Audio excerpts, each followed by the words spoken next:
what's working for financial advisors in marketing right now. All right, y'all, the podcast has officially started because I'm about to have a really spicy take. All right, here in 2024, they had 151 leads that came through for a quarter. One ideal client, per funnel. If you're using something like YouTube or social media, one per funnel. You can serve multiple, but market to one. But marketing is not enough. We are here to drive revenue. And so that's one thing I've always really loved about your guys' approach. Hi, folks. Welcome back to another episode of Craft on Tap, where we talk about growth marketing for RIAs. Today, we have a really special episode because we have a first ever guest, very worthy guest here. We have Kendra Wright from Rebel Media Agency, and we are so stoked to talk about digital marketing for RIAs with Kendra. We think that this conversation is going to bring a lot of value in the back and forth. But first, I'll just say, Kendra, for us at Craft, it was really funny because I had so many people come up to me and say, "You gotta go meet up with Kendra. Do you guys know Kendra Wright? Have you talked to Kendra before? You should really meet her. You should check." Okay. For years, clients, different people in the industry we were talking to. So finally, we got to meet at Future Proof in California last September. And sure enough, just hit the ground running right off the bat, like kindred spirits. And I think, marketing approaches have a lot in common, especially just the way we look at, solving problems for our clients, even similar to how our businesses are. We don't have massive numbers of clients, and we do that intentionally. So we can get into that if you like. But today, we want to talk marketing. Yes, we're competitors. Rebel Media Agency and Craft Impact are definitely competitors. We also think that there's a lot of opportunity in the space for better marketing for RIAs. So we think, as we've helped each other kind of in the past, the last maybe 6 months, 9 months, just kind of sharing examples, how we think about things, sharing things that have worked and have not worked. Now we're going to do that on this audio podcast. We're really excited to have you here, Kendra. One other quick shout out, if you haven't listened to Kendra's episode with Michael Kitces, she just did one on fixing advisor marketing funnels, which is really in depth. She's super knowledgeable, and we're pumped to have you here. So Kendra, welcome to the show. I am excited to be here. This podcast is one that I also regularly listen to. I learn a lot from y'all. And behind the scenes, we're often sharing ideas and what's working. And hey, have you seen this or have you heard about this? And so it is really great to have this conversation today. And I think we have a lot of similarities, but we also have some differences. And so I'll be really interested to kind of see, where that goes. Same. Unlike politics today, we're going to actually celebrate our differences and see if we can kind of have a nice adult discussion, right? Couple housekeeping things from me before we start. Yeah, Faustin and I like to go with the flow. We generally try to make fun of ourselves quite a bit. We try not to use too big of words, especially the marketing jargon. So however you want to do it, but that's kind of our ground rules. We are caffeinated. You told us before the show you're drinking Diet Dr. Pepper, so I had to throw that in here. That's just a unique fact about Kendra for everyone to know. Yeah, so fun okay. fact, whenever I do, often any kind of podcast interview, I only drink 2 forms of caffeine, chai and Diet Dr. Pepper. And so it's a little unclassy to be just like slamming Diet Dr. Pepper. So I always put my Diet Dr. Pepper in a mug. And then I feel It does look classy in the mug. It does, Yeah. it does. So fun fact, win me over with Diet Dr. Pepper. Totally. Love it. Okay, so folks, our intention here today is to talk about what's working for financial advisors in marketing right now. We are in the second quarter of 2026 as we record. Some of the things we're going to talk about are evergreen. Some are a little bit more specific to, the times. And maybe if you listen to this in 2027, this will be outdated. But in that case, we'll just have Kendra back on and we can get into, more timely topics at that point. So Kendra, why don't you start us off, give us an example or kind of a case study, what's working for financial advisors in marketing right now? Yeah, so I think a great place to start is kind of more of a 30,000 foot view, and then we'll dive into the weeds because I know we'll go there. One thing that I'm seeing, and this is really essentially the first thing I fix in nearly every advisor marketing funnel that is like underperforming, is this concept and this framework that I've built where I pair one ideal client type per funnel. So let me kind of walk through what that means. So really common scenario for a lot of firms is they're publishing content, to multiple channels, maybe YouTube or podcasts or social media. And it speaks to multiple types of people. So, for example, they might be speaking to tech professionals and, retirees. And so typically when I come in, the first thing I do is I narrow in on one client type per funnel. And what that means is, let's say you have a podcast. If you serve retirees and tech professionals, tailor that podcast to one of those, ideal client types. Sometimes we use the word avatar, ideal client profile. They all mean the same thing. Who is the person you're trying to reach and connect with your marketing? Now, let's say, for example, you have a LinkedIn funnel that you're building. Again, you need to tailor not only your content to one type of client, but also your funnel, your offers, on the profile, things like that. So the big takeaway, I think, from this very simple concept is that you can serve multiple client types, but typically what I recommend is that you market to one client type per funnel or per channel. And so this approach is one of the ways that I found to help our clients really break through the noise on these platforms, the competitions, and then downstream some of the conversion issues. So, that's a very small hinge that swings a big door in your marketing funnel, which is who are you trying to reach with this content and really narrowing into one ideal client type per funnel. Yeah, nice. Love that. I love that, Kendra.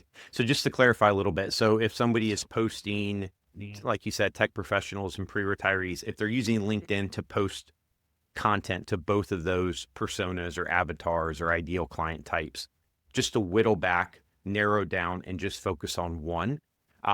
Would you ever advocate for, you said like maybe doing one on one channel and then working through another persona on another channel, if that's like part of the firm's goals? Or when you come in, is it more just like narrowing the focus of the entire marketing efforts of the advisor or the firm and just focusing on one channel, one client type? Does that make sense? Yeah, absolutely. So typically it depends on the size of the firm, the resources, and their growth goals. For most firms, one or two funnels is really typically about all they can really handle to build. And the reason why is typically I pair one kind of like subject matter expert, like an advisor per funnel. So for example, I have one client right now is pretty large RIA, and we have one advisor who works with us on their SEO content. So we have a whole, SEO funnel targeted at retirees. And then we have another advisor in the firm who's actually targeting the same demographic, but on YouTube. And we found that way it kind of splits the workload a little bit of just like creating content or any of the pieces we need to support that funnel. So you can have multiple funnels, but typically you need to make sure that you have, some kind of expert paired with that and or the resources, because it does take a lot to build these funnels and make them convert. Yeah, nice.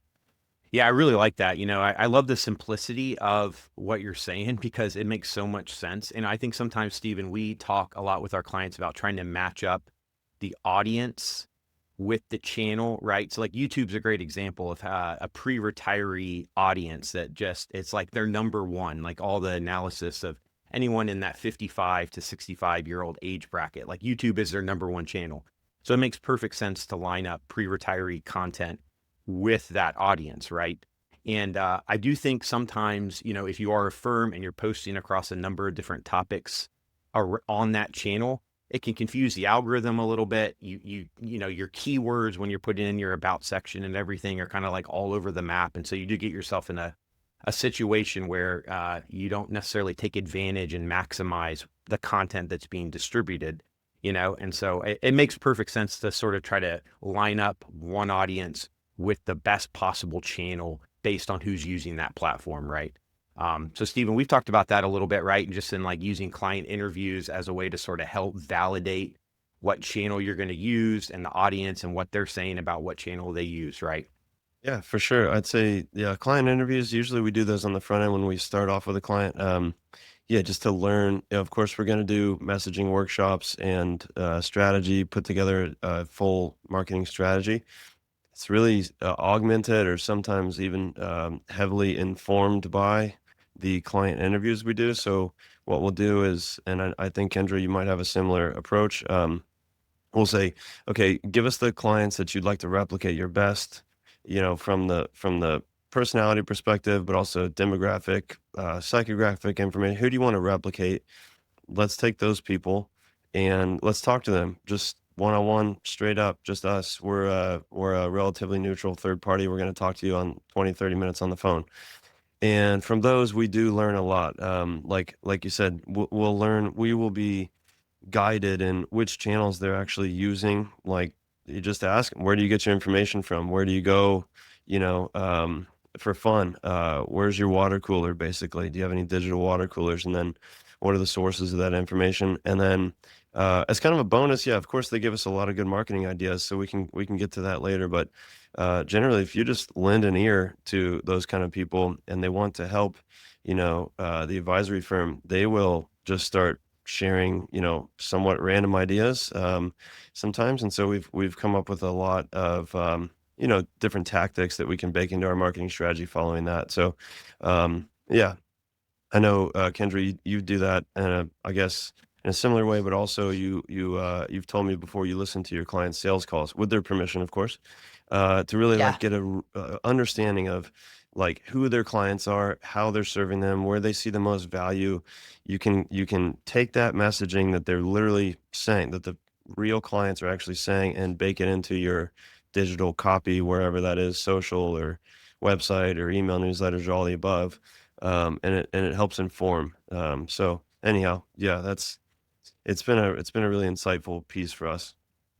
Yeah, and I think for advisors and firms to understand is, let's say you do serve a couple different kinds of clients. Well, how do we represent that further down the funnel? So on the website. So there's a couple of really simple ways to do this. So let's say again, maybe you serve retirees, tech professionals, and let's say Henrys, right? A very broad.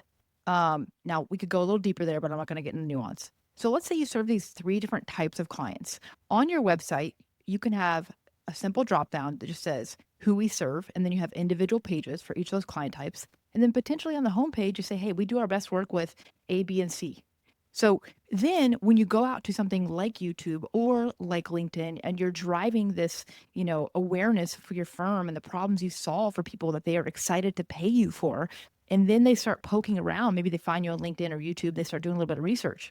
They can come to your website, and that ideal client clarity is what I call it, flows from the top of the funnel, which would be like the channels you're using, down through to your website. So that's something I see advisors get a little tripped up on is, okay, Yeah. if I'm serving a couple different kinds of people, how do I display this on a website that keeps the conversion and the funnel, consistent? So I think that's really Yeah. helpful. Yeah. And let me give you a kind of an example on like what this ideal client clarity can do for a funnel. So there was an advisor we had on our podcast a while back, Advisor Marketing Made Simple. His name's Thomas Cook. And he came to us because he was doing so much marketing. I mean, he was doing YouTube and pickleball events in his community. He was networking, he was email. I mean, this guy was like a marketing machine, but he just was not getting any client growth. And so at the time when we took a look at his channels and his funnel and what he was doing, I noticed that he was really talented, particularly on video. He was posting to YouTube, and but there was a quick break, and it was this: he had two different client types that he was speaking to: the traditional retiree, and then also young professionals who were still in the accumulation phase. And he just had a big heart for helping, and I know so many advisors do. And at the time, he was still getting some, decent views. He was getting 150 to about 2,000 views per video, which is good. But again, he was driving no new client growth. And so when he came on the show, I looked at this really quickly and I was like, yeah, this is the break point at the top of the funnel. And so what we, advised him to do is we cut almost all his marketing. We went all in on YouTube. We told him to narrow his videos to that one client type, the retirees. And he really did that. He worked on his YouTube channel. He got some coaching.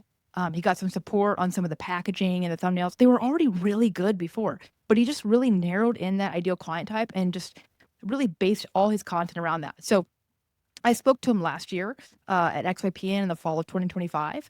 And now his videos, his average video is getting 500 to 1,000 views. Some of his videos are outliers, and they have 100,000, 150,000 views. I mean, totally bonkers. At the time, he said, yeah, I just landed, over the last, handful of months or however long it was, 10 new clients. and he had 60 prospects in his sales process. And he was literally just like overwhelmed with lead flow. So here's what I think advisors listening can learn from this, which is one ideal client, per funnel. If you're using something like YouTube or social media, one per funnel. You can serve multiple, but market to one. It's going to really help clarify your messaging and fix a lot of conversion further down the funnel. And typically with most advisors, when I look at their marketing funnel, there's usually only like 2 or 3 big things that we need to fix to start to get their funnel to work. And I think that's really encouraging. Yeah, I love that. So like to go back to what you said about the website, right, in relation to Thomas Cook. So if Thomas Cook was going to bring on, merge firms or bring on a partner with him, right, still wanted to serve young professionals and pre-retirees, he could have the Thomas Cook pre-retiree funnel on YouTube. Then he could have another advisor, perhaps LinkedIn would be the great channel for those Henrys, right, as you brought up, could really work on building a funnel on LinkedIn. Then you could have a website that was the firm that would serve both of those two avatars on the homepage, have the who we serve with like specific SEO, GEO optimized website pages, right? That would help for search too. But that whoever was coming from LinkedIn or YouTube could find their home on the firm site so that you could end up driving conversions, right? Is that kind of what I'm hearing? Absolutely, because we want to make sure that we're thinking about this from, a full perspective of all layers of the funnel. So let's say someone did find you on YouTube. Yeah. And you say, hey, I serve pre-retirees, and they get to your website and the copy and the content and who you serve and none of that matches. I see this actually pretty often. Then the funnel might break at the bottom where someone's getting ready to schedule a call. I've seen this happen. And it's a small thing. You don't have to go, beat it over the head of who we serve. Those 2 places we talk about, here's our ideal clients, here's who we do our best work with, maybe on the homepage. And then the who we serve pages are a really simple way to fix that. I have a similar example just to validate what you're saying. A firm that we started working with last year and ended up build out their entire website.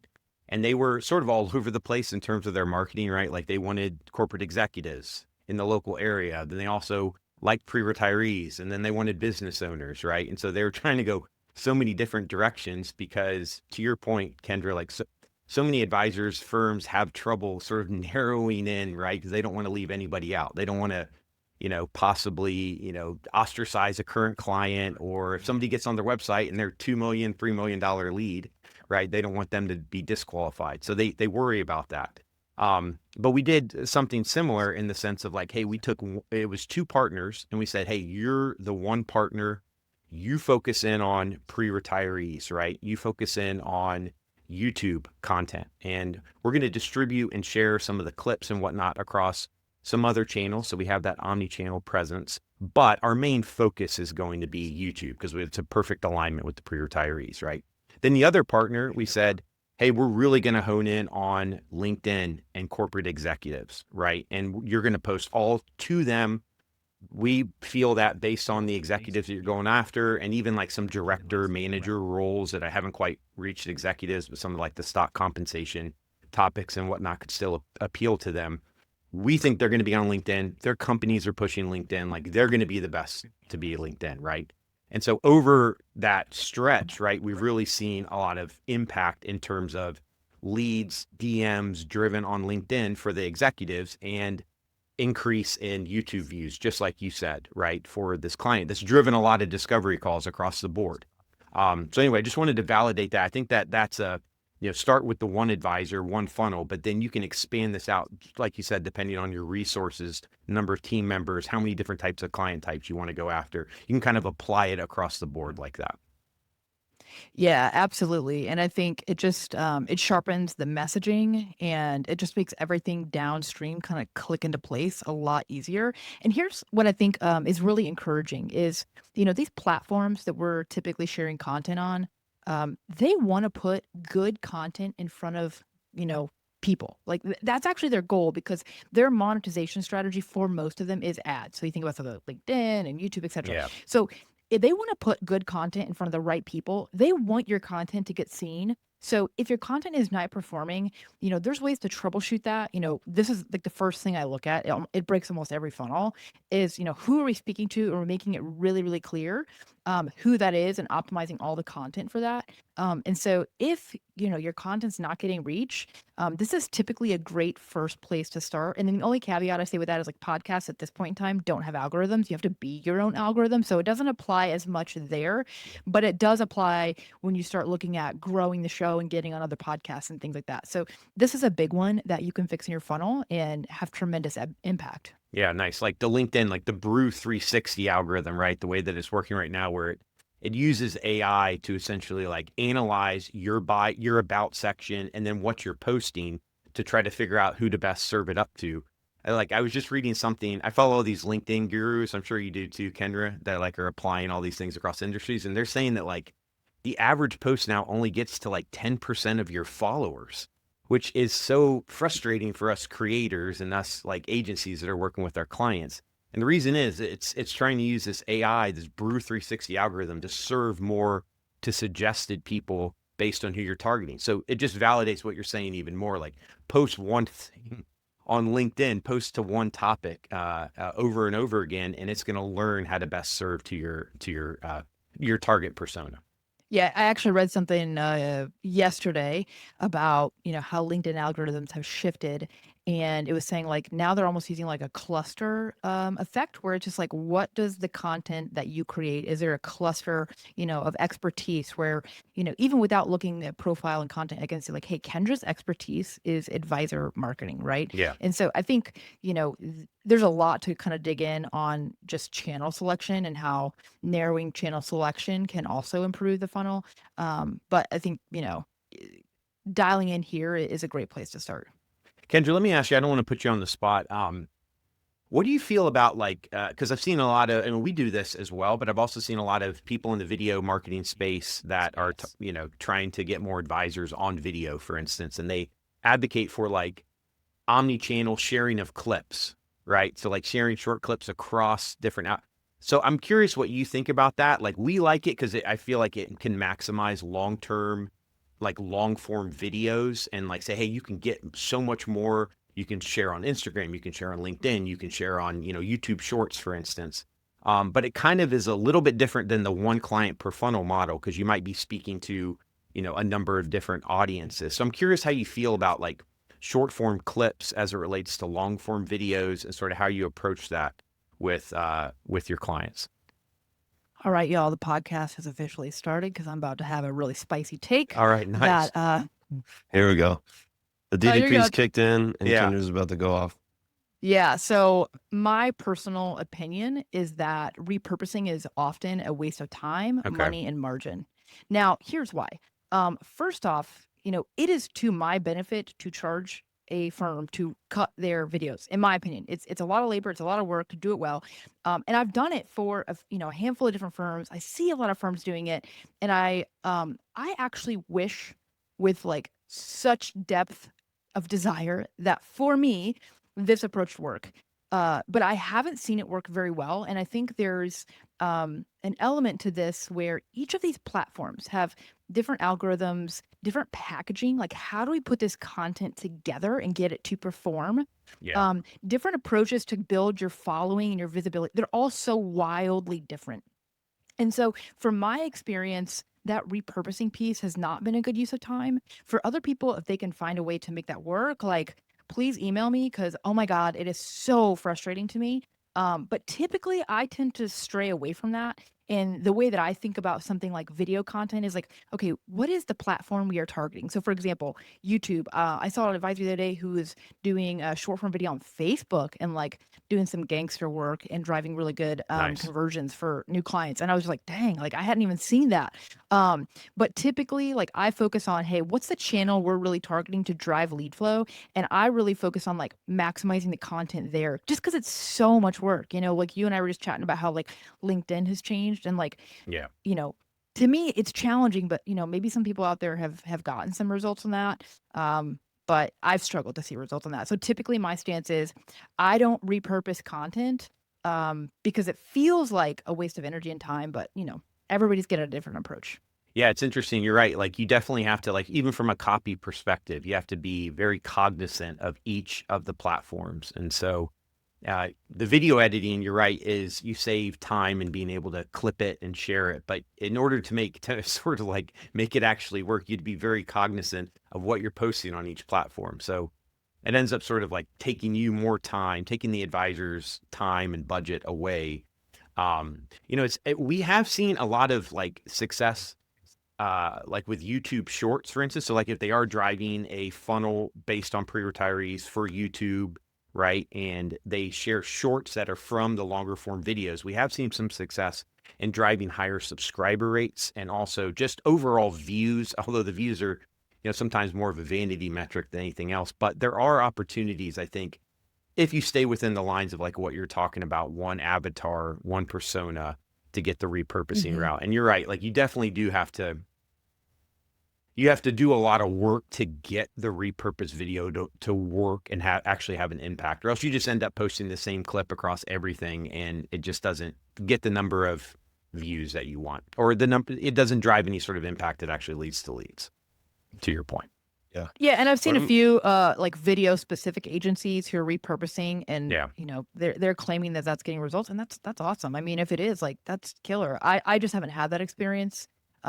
So again, my way is not the only way. There's a lot of different ways to do this. So typically my approach is how do we cut away as much marketing as we can Mhm. to really dial in the spend, the time, the energy, the mental margin, and like get the most results out of it. I'm kind of like a minimalist marketer, and like that is definitely not everybody's approach. So it's Yeah. just a lot of work.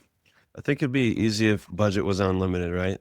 If budget was unlimited, you could just do them all. I think from what we've seen, like advisors really struggle with this because it's sort of this theme of addition by subtraction. If I can pull from an office quote, I think people struggle with that because, especially as you're starting your firm, you're generally speaking, you're taking anybody and everybody who will invest with you and pay you the fee, and you got to get started somehow, right? Beggars can't be choosers.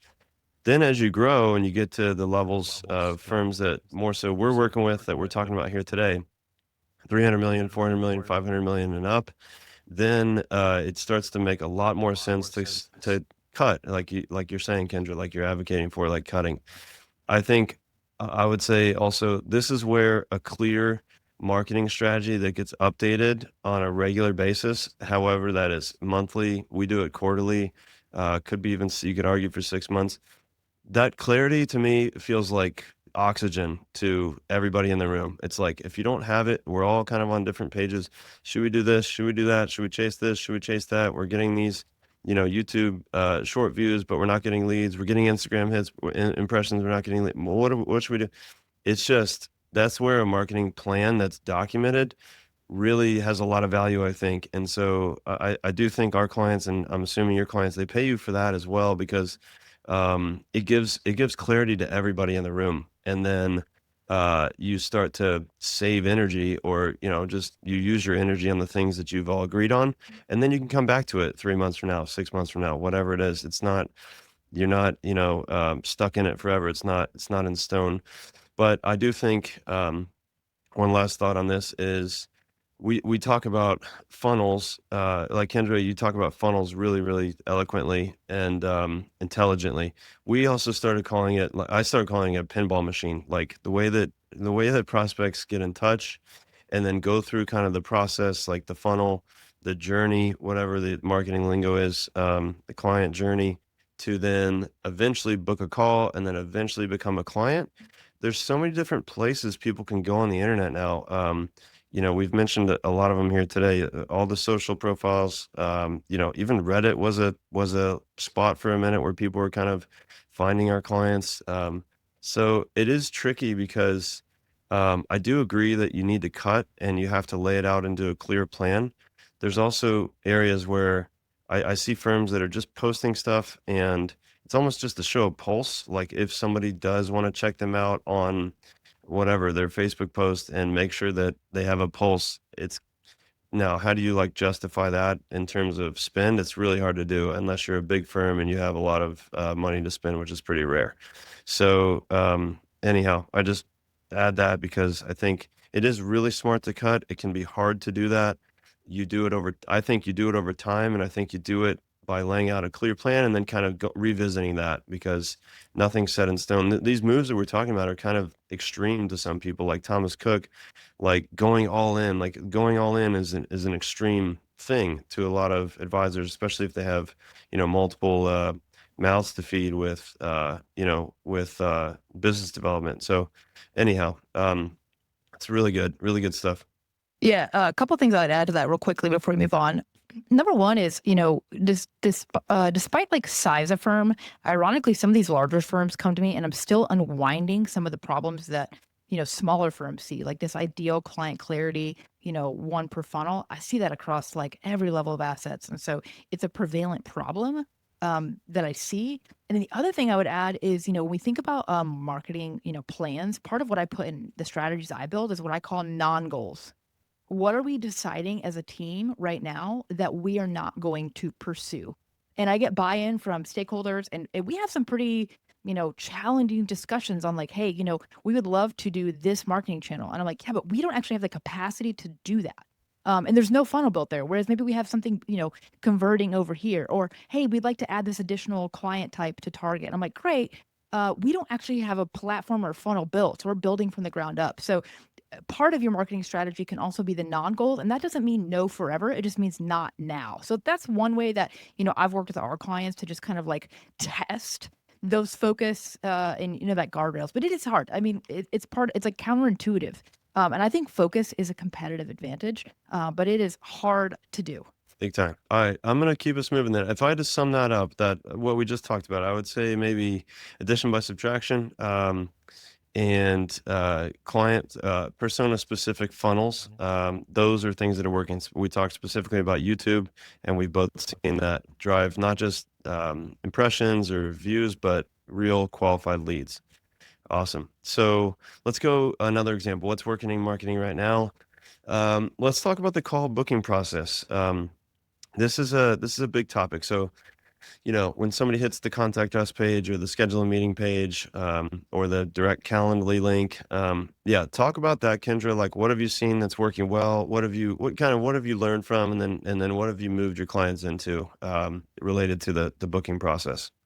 Yeah, so I think there's a certain point for a firm where if you have good lead flow, but it's, unqualified, or maybe you want to move up market, there's a way that I approach this with our clients that has been very effective.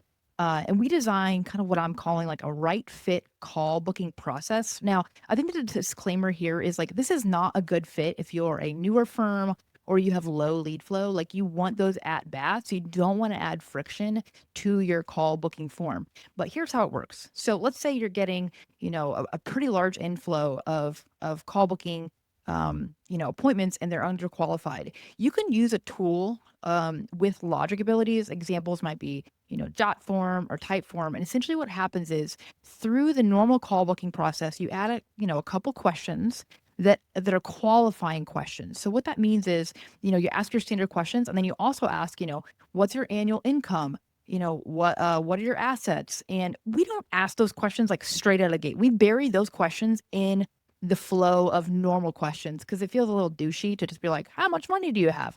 But I also think it's really douchey to waste people's time if they Yeah. haven't reached the level of complexity that warrants professional help.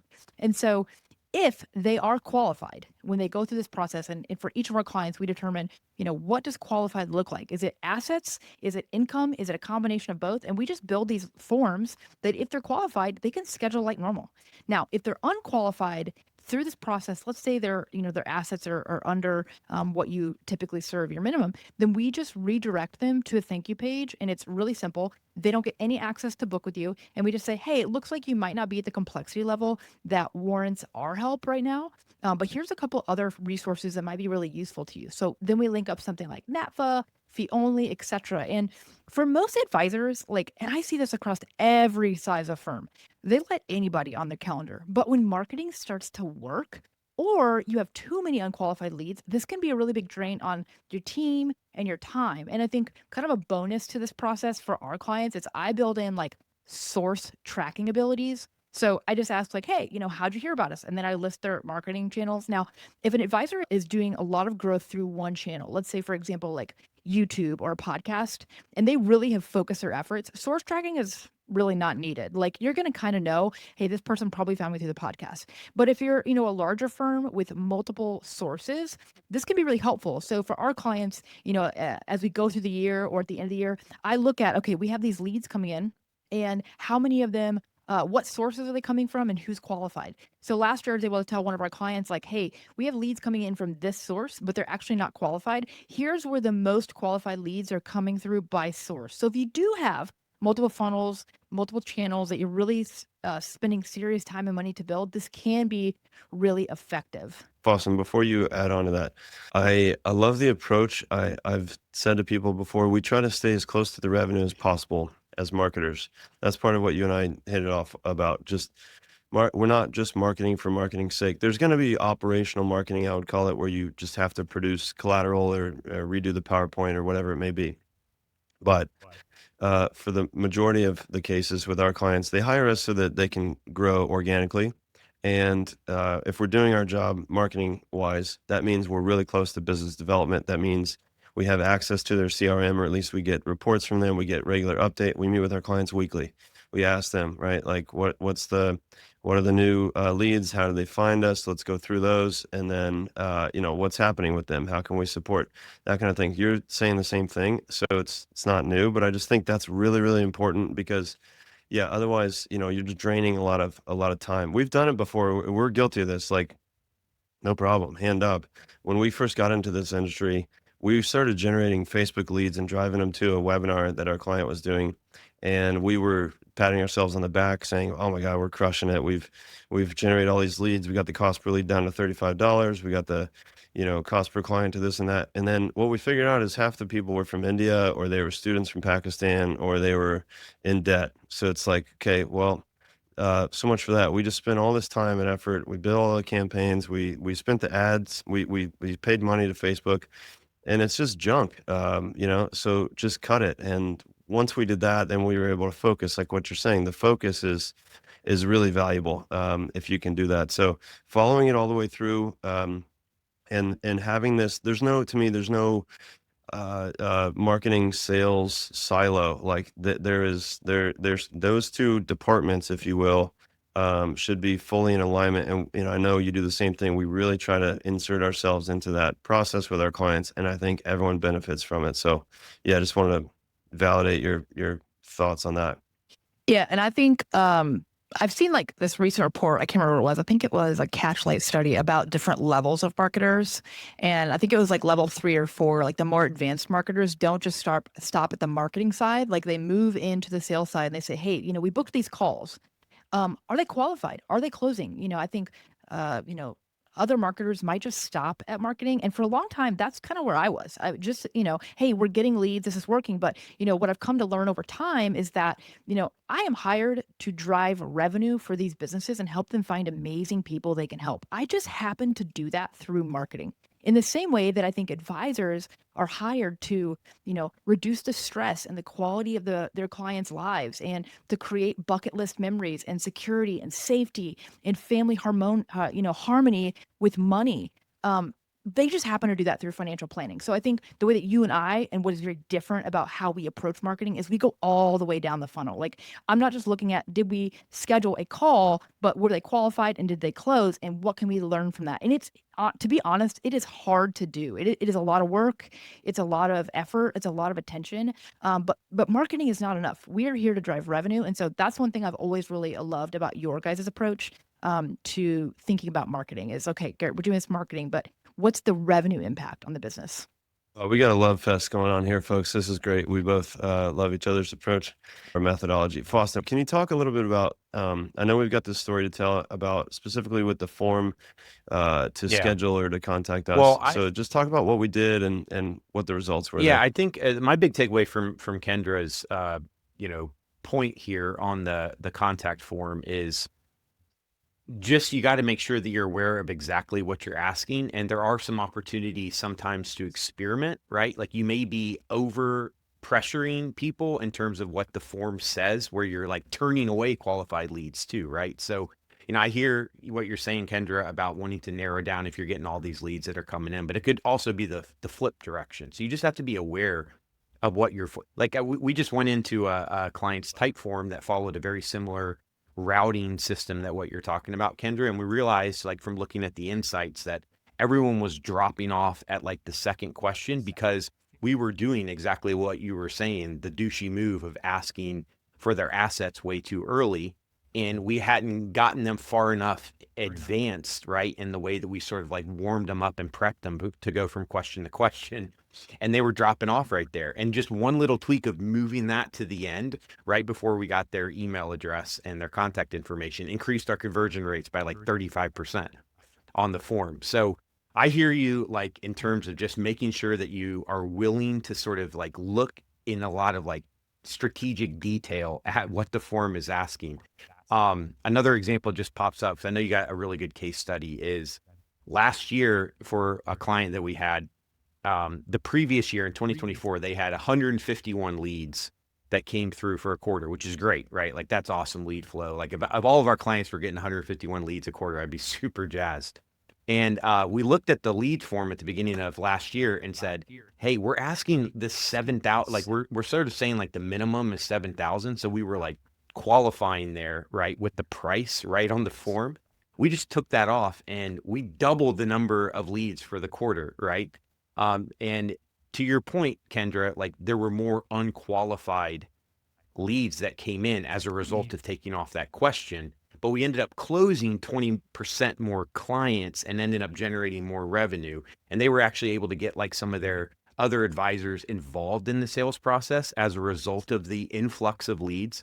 So, not to say, go against what you're saying or anything like that. It's just like, I think each firm is Everyone case to by do case that. basis. And if you have, the marketing partner to be able to strategically look at stuff like that, to be able to see, okay, what even is our close rate, right? Like, where are we losing people in after the discovery process? Like, how do we enable that? I think you can really make a big impact in the advisor's time, but also generate more revenue for the firm. For that firm, when they opened up their minimum, were they closing clients at the same minimum, or did they have younger advisors who could take on lower minimum clients?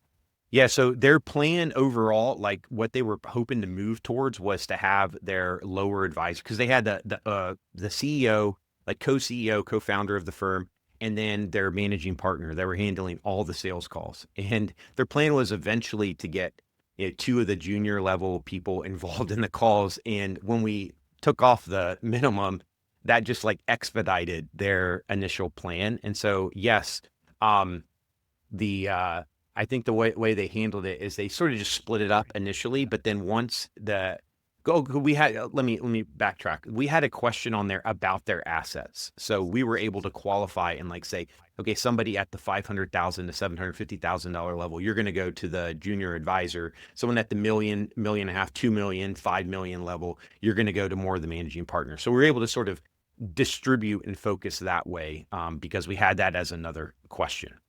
Does that make sense? Okay, so they didn't change the minimum; they just routed by advisor. Yeah, I'm sorry. Yeah, they didn't take the minimum off, or I'm sorry, they didn't change the minimum. They just took it off of the form.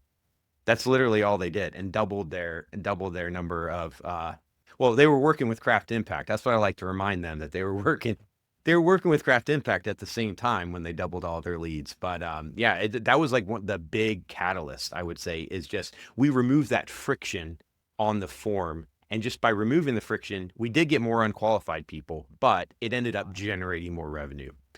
So that's probably not typical, right? Like, what you're saying is probably a lot more typical, that narrowing down the lead flow is going to end up saving everyone more time and not, lose out on revenue. But, there are instances, if you're looking at it in a lot of detail, where you can go the other direction too.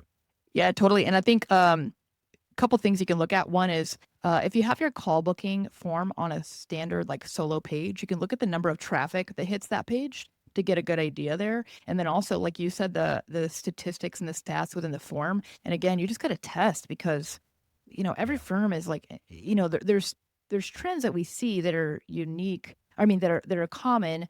But then there's things that are just like anomalies, and I think that's awesome. Yeah, absolutely. Yeah, we've seen firms like.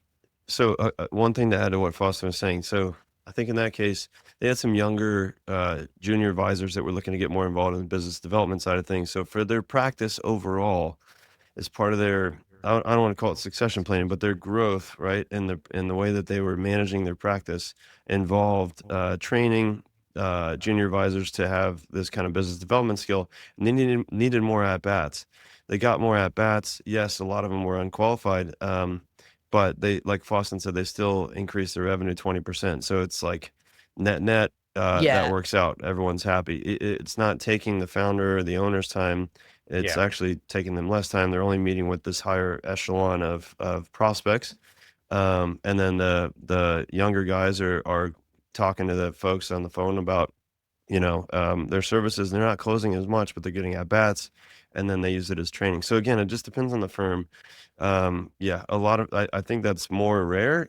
Usually we're dealing with driving more visits and more submissions on that form. So it's like, we need more, we need more, we need more. But once you hit this, then you start to hit some kind of threshold at some point, and then you can start to play with it. It's just, key takeaway there for me would be, again, go back to it. This is not set in stone. You should be testing and iterating based on, where you are in your business, what you're trying to do with your people, and then where you are in your visitor and lead flow.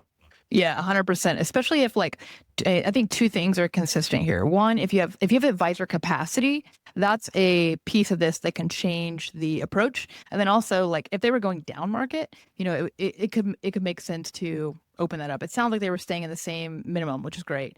A lot of our clients want to move up market even further. So that's like an active thing that they're doing. They want to work with less clients at a higher rate. And again, these are different challenges for different people. If you haven't got lead flow to your firm, then we're too far down the funnel. You need to back up and find out, how are we driving people to the website and driving interest. But once you're getting that, and maybe the lead flow is unqualified and you don't need those at bats, then tighten that down a bit. And to kind of give you an idea of what this can look like from impact, I had a firm about a year and a half ago, about 800 million.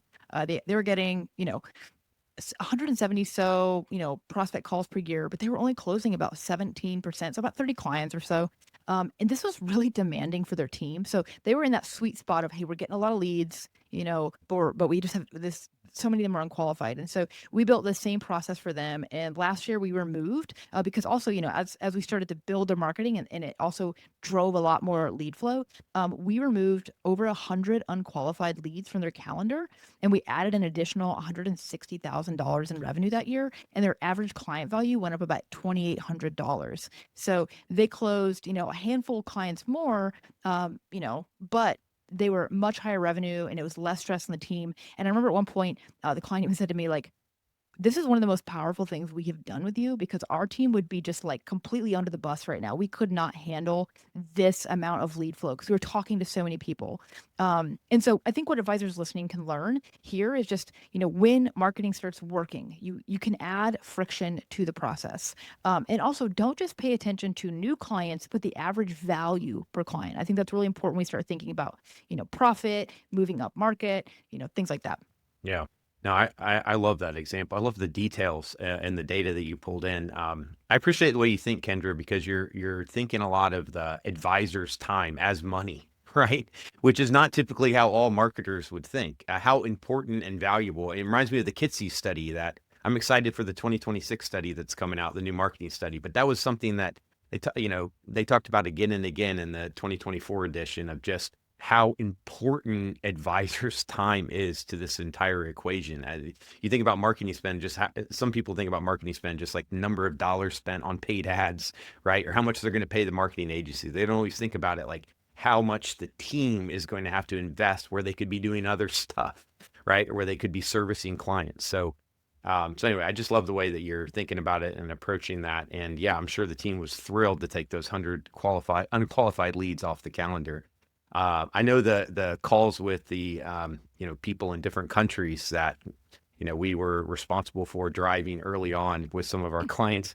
Our advisory clients were not too thrilled to have to show up to those meetings. So I hear you Yeah, completely. and we've all been there. I mean, I'm not up here from the top of a mountain saying Yeah. that my clients are perfect, my approach is perfect. There's so many things that all of us are learning every single day. And I'm sure in a year from now, I'm going to just be like forehead smack, like, oh my gosh, I've learned so much new about this specific thing. And so, my clients' marketing isn't perfect. And I know your guys' clients' marketing isn't perfect, but it's really important to not just think about marketing, but also where we sit in the org chart and how marketing influences the rest of the firm.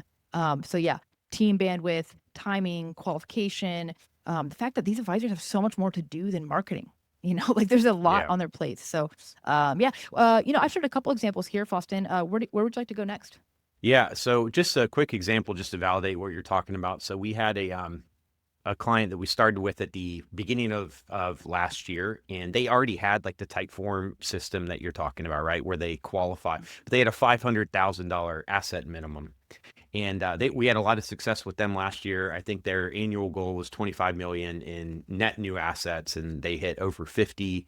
They had like 3 great quarters in a row to close out the year. And I think the overall AUM growth because of the markets was like over 100 million, right? I like using the overall AUM growth when the markets do well, to say, that everything's doing great, right? But, 50 million in new assets, which is great.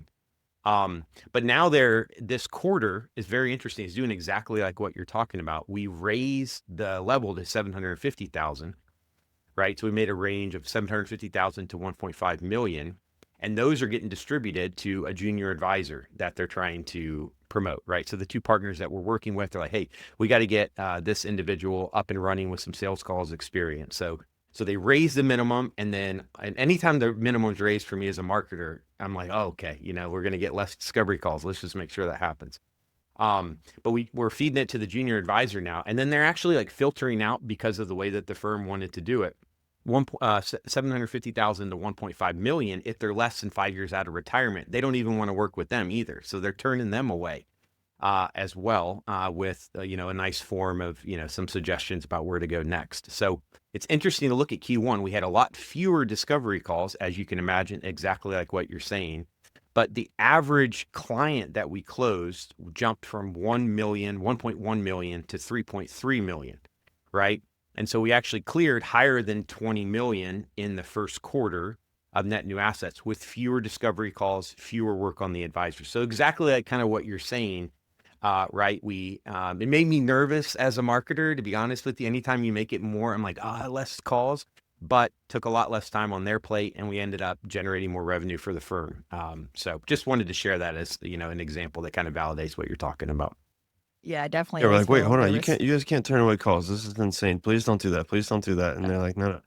But they're Yeah, I'm like, intentional I about their have growth other too. clients. Just I have other clients. Can we set yeah, up something? Because I got other clients that would love those people share that the you're just wealth. turning away, turning away right at the door. But yeah, it's Yeah. whatever's best for the But firm, but right? again, they're growing intentionally. That's the way they want to grow their practice.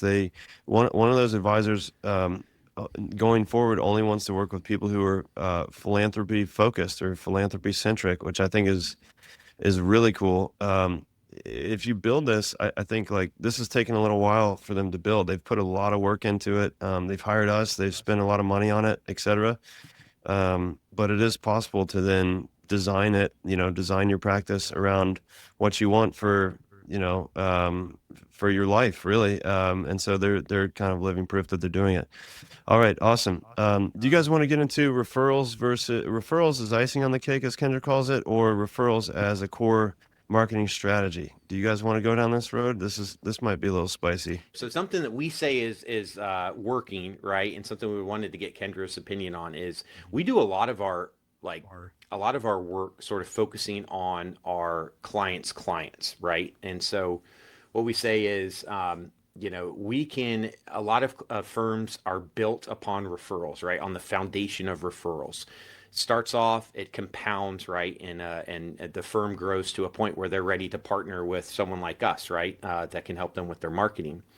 But we feel like it is so difficult a lot of times to sort of drive the conversion necessary for someone that goes from like brand new awareness to actually partnering with a firm, that you can get a lot farther of the way there with a trusted referral. And so one of the things that we like to do with our marketing is really lean into trying to help our clients drive more referrals overall. We do that through improving and enhancing their email marketing of what they're already doing to nurture clients and the client experience to supplement what's happening on the service level. A lot of times that can look like very well done email newsletters, multiple emails a month that are segmented based on the clients that are going to best resonate and experience them. Sometimes that looks like client facing webinars where they can potentially invite individuals that they refer to come and experience what the firm is all about. Oftentimes, it's just equipping our advisors with content that they can share out and helping them with email templates and whatnot to be able to follow up from their own client service meetings and sort of help drive the overall referral process. And so one of the things that we do is, we follow a lot of the tactics that you're talking about, Kendra, in terms of one funnel per client avatar, but we really lean into the referrals, and we think that there's a lot you can do to expedite those. I think firms sometimes feel like they run out of leeway and leverage. Like, I can't keep asking these same individuals for referrals. But we kind of see that as you drive more clients, you have more opportunities. It sort of compounds like investments, more opportunities to drive more referrals overall. And so I just have a quick example here where, we're working with a firm in Florida. 2024, right? They were able to get like 20 or so clients. And we came in, the founder was doing so much work himself, all the compliance stuff, all the marketing. He was working with a previous agency, was having to he just wasn't spending enough time actually doing advisory work, to your point earlier, Kendra. And so we came in, streamlined his email marketing, updated his website so that it would be really nice and welcoming to new referrals, updated, tried to do an entire review campaign to make sure that the first perception of the firm when they searched the brand name was a really positive one. And ended up driving like the total number of new clients that he got for 2025 to over 50, right? And the majority of these were referrals, right? 85% of them were referrals. We got a trickle of digital leads that would come in, quote unquote digital, where they would say they saw us on YouTube or they saw us in another place. But we always have the conversation with the guy because he was at 497 million to finish out 2025, and now he's at 550 million, the firm, and they're driving like 15 to 20 calls a month in 2026. And he's like, I don't know exactly what you guys are doing, but something's working here, right? And so we try to show him all the data and the metrics and stuff, but he's like, we're getting more than ever before. So I just share that and wanted to get your take on, Kendra, sort of how you think about referrals, and do you think it's worth an advisor's time to spend? And it's okay if the answer is no. Do you feel like it's worth a firm's time to spend, marketing budget, marketing time on trying to drive more referrals, and sort of what your opinion about that is? So for this firm, they were at like 500, and then they jumped to 550 after the year of referral marketing. No, I'm sorry. They in 2024, I always get confused a little bit with the market growth and how they jumped from 377 at the end of 2024 to 497 at the end of last year. And so they were 497 at the end of 2025. So they jumped over 100 million. And then they've increased by 50 million already this year. So they're on pace with consistent referral marketing to smash all their goals out of the water. So does that make sense? The numbers? 100%. So a couple thoughts here before I kind of dive into why I think there's what I like to call a bit of a referral ceiling for some firms. So one, I think there's just no one right way to grow a firm. So if you found something that's working, just like go all in there. So for some firms, referrals can be a really great path for them. A lot of firms that, particularly work with me, they have really big growth goals. They actually want to grow beyond referrals. And they feel that referrals can be a little bit they can be a little bit limiting. So the way that I kind of think about referrals and the broader scheme of things, I use this analogy for everyone who hasn't heard it, that referrals should be the icing, not the cake. And I think for some firms, this is not true, but the ones that hire me, typically, the way I look at it is that referrals are still useful and they can definitely drive growth. And, there should be a portion of your budget that is dedicated to marketing to your current clients and driving growth. Typically, I don't know what the data is on this. I don't know if you guys have seen this, but what I aim for on the referral side is 10 to 15% of households per year. But that gets a lot harder too as these firms grow. So, referrals I think are useful, but I like to think of like them as the icing, and then the cake is scalable channels. So think like, YouTube, LinkedIn, SEO. And, Michael Kitces says like, hey, the fastest growing firms are actually those who rely on firms the least. And so we put most of our energy into those scalable channels and make sure that we do reserve a percentage of the pie for marketing to their own clients, because there's still good growth there. But for most of our clients, it's kind of flipped. The majority of their growth actually comes from non-referrals, usually about 60%, which I think is really exciting. It's really hard to get there, but that's kind of where we're at. And the reason why I think, referrals can be limiting for some firms, I call it the referral ceiling. Number one, it's kind of hard to control and it can be limited in their scalability. It sounds like for the example you shared, I think it's a remarkable example. But a lot of firms that come to me really struggle with that. Also, as the firms get larger, the referrals alone typically won't hit their growth goals. So it just kind of depends on the firm itself. Also, data is showing that new generations are less reliant on referrals. So there was a 2024 consumer insight study by FICOM. And basically what they said is like the current generation of retirees is the last to view referrals as necessary in like finding their advisor. So 60 years old or above, like the current generation, 60% of them hire on referral. Like that's what the data says. If they're 50, 10 years younger, 29% of them typically hire on referral. And then if you drop down to under 44, they say 17%. So I think, the way I think about this also is like in 5 to 10 years, referrals may matter far less than they do now. And I think it's this sitting on the edge of getting the icing, like, hey, I like cake, I like icing. How do we get all those referrals that we can? But then how do we also build for scalability? And then also just like it can be a little bit lumpy for some firms, like, hey, we got a bunch last month, but this month we got 0. It sounds like you guys have really cracked a good code on how to get that consistency in there, which is incredible. But I think the most important thing about referrals is that many advisors and firms just kind of feel gross asking for them. So I think when you look at your marketing in the broader scheme of things, you need to do things that feel aligned with your strengths or, kind of how you want to build your business. So if you're growing by referrals and like you're hitting your growth goals and you're happy, like rock on to the break of dawn, like pour more money in, like just keep building. But, for a lot of the firms that work with me, like they don't want, they want the maximum amount of referrals they can get, but they want scalability. And so to be very honest, like non-referral growth is just way harder. It's so much harder to do.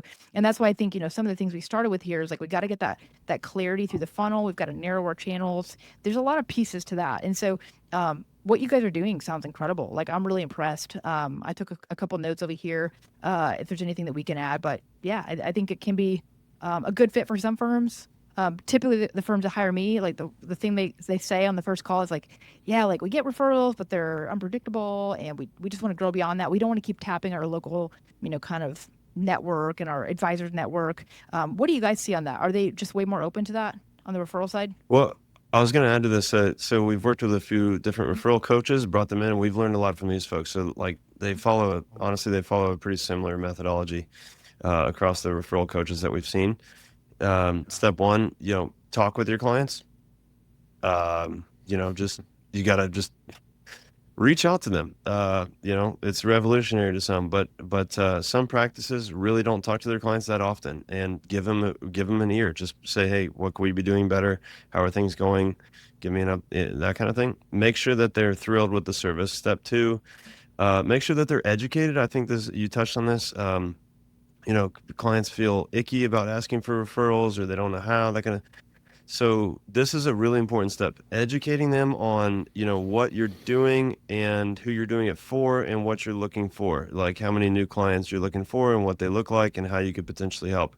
And there's talk tracks for this. You could put this into Claude, but take what I'm saying and clean it up, put it into Claude. Like you, Mr. and Mrs. Client, as a client, we really value your business. So glad to hear that you're thrilled with, what we've been doing together. What we do with, tax-aware investing and financial planning.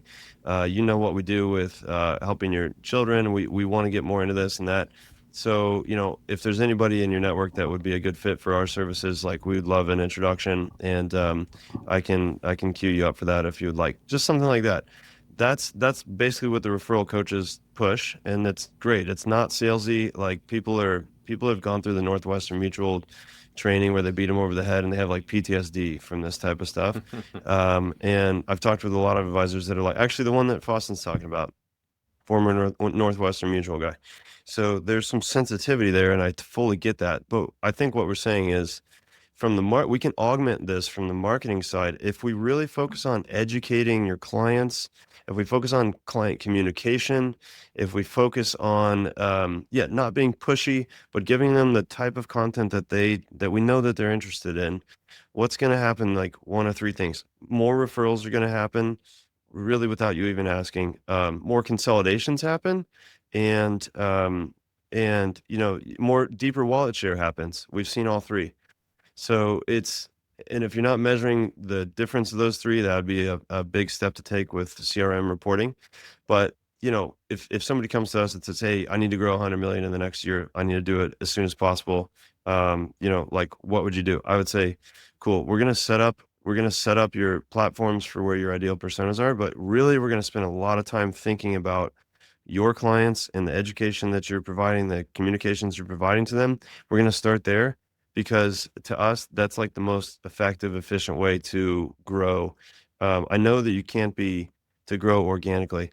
I know you can't be overly reliant on that. I think we all agree on that. You can't be overly reliant on referrals. And I know the studies and so on.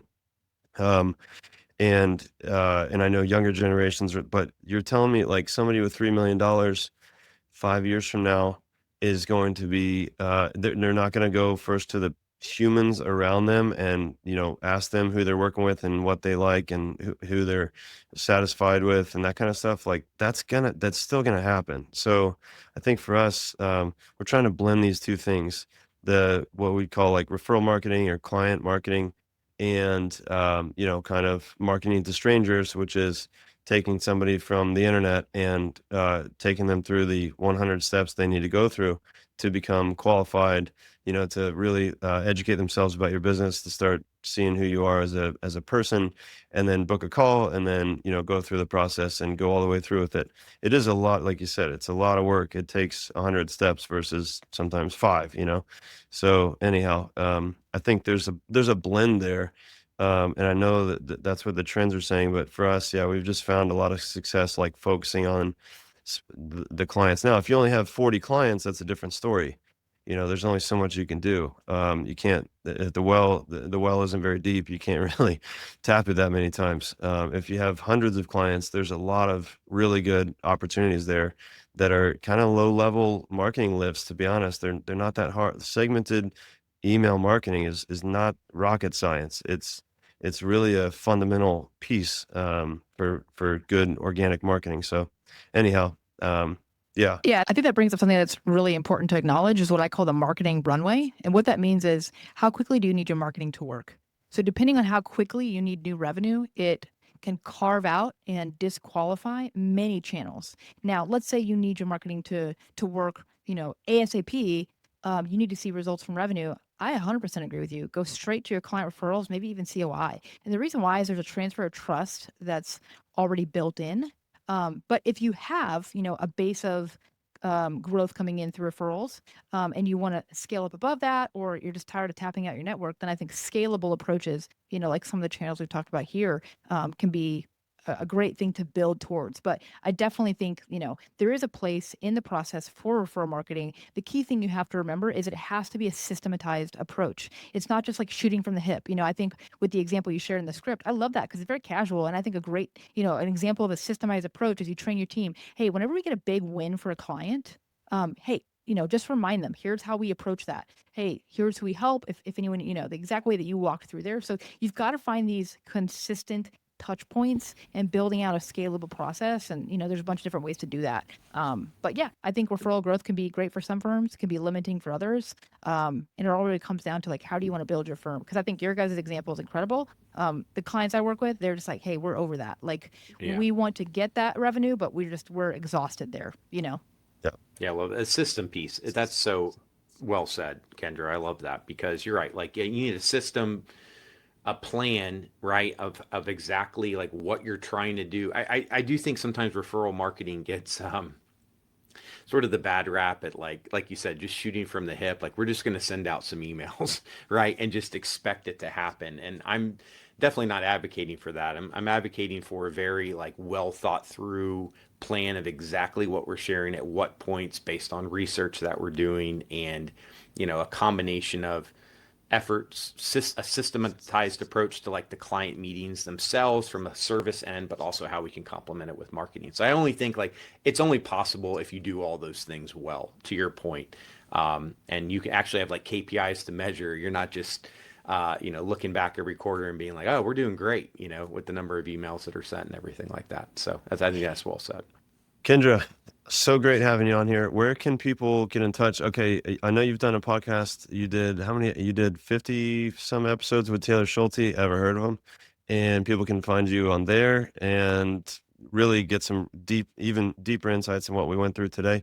Your website, rebelmediaagency.com, and you have a baller, to use some of your terminology, email newsletter that people can sign up for weekly marketing tips. Hopefully I got all that right, but just tell us, where should people get in touch with you? Any parting thoughts? Yeah, I think the best place to stay in touch with me is find me on LinkedIn, Kendra Wright. Just look for the great little haircut. I have black hair. And once you find me on LinkedIn, let's connect there. I do publish content there, and then I have a newsletter at the top of the profile. You can connect on that as well. And I do have a podcast, Advisor Marketing Made Simple. That's a great place to go because there's a lot of really deep content there, and we coach advisors live on how to fix their funnel. That's how the example we shared today. Yeah, and I think marketing, the way I look at marketing is that marketing is just like, how do we reach incredible people that you would love to help? I don't look at marketing like selling. I look at marketing like serving. And I really do believe that financial planning is an incredible, incredible tool. It really changes lives. It completes bucket lists. It helps families. And, I think there are different ways for every firm to grow. I think all these channels really work. It's really the execution piece that falls down. So for every firm we can talk about here today, I can point to you an advisor who is doing incredible growth on these platforms. And so I think the best question for you is, listening to this is, hey, if I were to write down all the marketing activities that my firm is currently doing and I had to cut 50% of them off the table, what are the 50% that I would cut off the table? It's a very broad kind of exercise, but it's a good starting point for just narrowing your focus because it's not just about marketing spend, it's about the time, the energy, and the mental margin. So if you could even cut your marketing, activities in half and double down on those platforms, I think most advisors could start to see more traction.